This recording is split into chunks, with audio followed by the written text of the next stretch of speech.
আমি ওই মহানদীর পূর্ব পাড়ে যে গ্রামখানি দেখছ, সেই 5খানি গ্রাম তোমাকে দিয়ে দিতে চাই। আরে আপনি তো ওখানে সেনা রাখবার জন্য এই গ্রাম কটিকে নিয়েছেন। সেনা রাখবার জন্য, অর্থাৎ কেল্লা শব্দটা শুনেছে কে কে? কেল্লা, কেল্লা মানে কি? দুর্গ। দুর্গ, তাই না? তো বাংলায় বলা হতো কেল্লা। ওই 5খানি গ্রামকে নিয়ে সম্পূর্ণ জমিটা দিয়ে দিলেন অমরকে।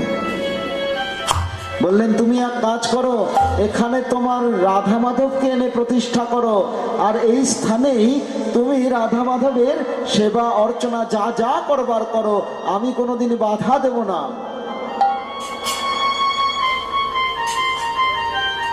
কিন্তু গৌড়ের শাসনেও তোমাকে অংশগ্রহণ করতে হবে।